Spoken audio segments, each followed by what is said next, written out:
You know, every time I feel a little bit weary, I think this is the 8th movie in 2.5 days or whatever, I hear that organ music from this great musician, and I feel inspired. Let's give him a round of applause.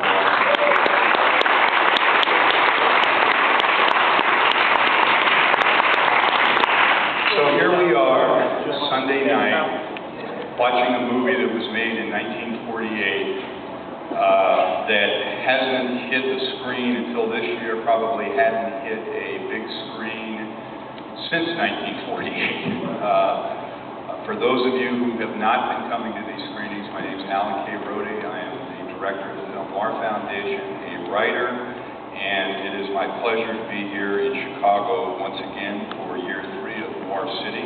Thank you for coming out. This movie tonight, how many people were here for Loophole last night? Okay. I'm talking to the brethren here, so I can aim my remarks accordingly. I used the analogy last night in the pursuit of Loophole. It was analogous to, you know, I'm Captain Ahab, and Loophole was the white whale just out of reach. And in the case of The Hunted, I have to give due props to my comrade in noir, Eddie Muller, because this film was one of his that he pursued over a long period of time. And my friend Arthur Lyons, who wrote a book, Death on the Cheap, The Lost World of B. Noir, and I used to host a film festival with Art, and then he passed away, and I've continued that tradition in Palm Springs every May. But Art wrote at one point that discovering an unknown B film noir with redeeming entertainment value is akin to a paleontologist locating the femur of a new species of dinosaur in the Badlands. It is easy, if you're passionate about these movies, to feel that way.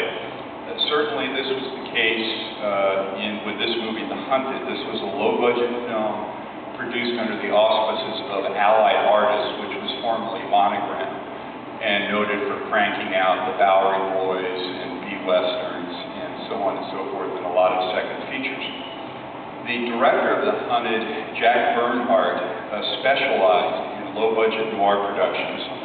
He directed a film that has become from a cult film to an essential entry in the noir canon, Decoy, that is out on DVD. That is really a haunting film.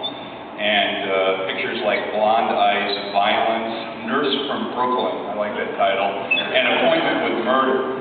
And he also produced a film that I unearthed a couple of years ago called Smooth as Silk. It was in a really good print from Universal, probably because no one ever asked it to be screened.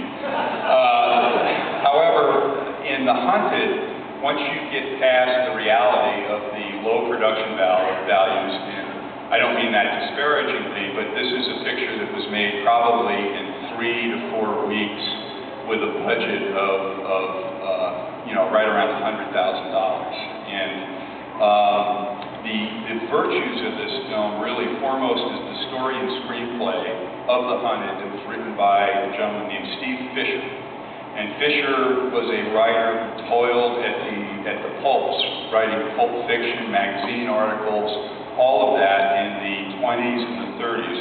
And he finally got his big break when 20th Century Fox made his novel, I Wake Up Screaming, some of you may be familiar with, into a movie starring Betty Grable, Victor Couture, and Laird Cregar. He then earned an Oscar nod for his screenplay of Destination Tokyo with Cary Grant and John Garfield. But Fisher could write in any genre, but he really seemed to gravitate towards noir. Some of his noir titles, Johnny Angel, The Lady in the Lake, Dead Reckoning, I Wouldn't Be in Your Shoes, I like that. Roadblock, City That Never Sleeps, that we showed here last year, that was filmed in Chicago. Hell's Half Acre, another great title. So for The Hunted, Fisher takes what would be pedestrian fare and really elevates it by playing to the film's central relationship to an older police detective, in this case much older, and a woman who is ended up on the wrong side of the tracks, and the actress is the ice skating queen of film noir, Belita. One word. And Belita, if you purchase one of our Noir City Sentinel 3 books, there's a wonderful article that Eddie Muller wrote about her. She was a British ice skater that came over here in the 1940s and was signed by Monogram to be the low-budget answer to Sonja Henie. And she was in several movies, most all of them noir. One of the most notable ones was Suspense, because it was the King brothers' first $1 million picture. And no matter, she was in another movie called The Gangster, where she was the muse of Barry Sullivan.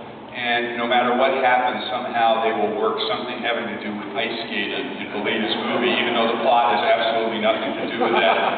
But I do encourage you to read about her. She's a very interesting person and really led kind of a film noir life, as it were.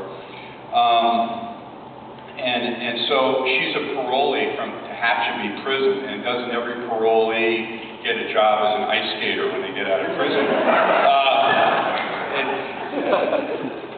So I really encourage you to look at that. But the whole relationship between her and Foster is her and Preston Foster. And Preston Foster is a very capable actor who was a leading man in the 1930s, last days of Pompeii. And as he got older and heavier, he transitioned really neatly into character parts, such as The Long Night with Joseph Losey, Kansas City Confidential, and so on. Was around a long time, a very, very accomplished actor. Also in the cast at The Hunted is a veteran character actor named Larry Blake. And most of you who've seen Sunset Boulevard will remember Larry Blake as one of the guys that was trying to repossess William Holden's car in the beginning of the picture with the New York accent that said, "And we got a court order." And that's Larry. Well, Larry's son, Michael, followed in his father's footsteps and then from acting became a makeup artist. A very accomplished one, and wrote the seminal biography of Lon Chaney Sr., and Mike's also a friend of mine, so when we showed this in Hollywood, we had Mike come out, and he said, "I've never seen my dad in this movie," and it was, I don't know, it's really special when you can have someone see one of their parents who's been dead for 30 years and actually experience that on screen, so it's really special. And in addition to this, there is a surprise entrance at the end of this film by an actor you're all familiar with, and I'll let you pick that out. But this is B Noir, Death on the Cheap. I hope you enjoyed the film. You're not going to see this on TV, and I don't know when it's going to be out on DVD, so those of you who are here tonight made the right decision. Please enjoy The Hunted, and I'll be back at the end of the show for a Q&A. Thank you.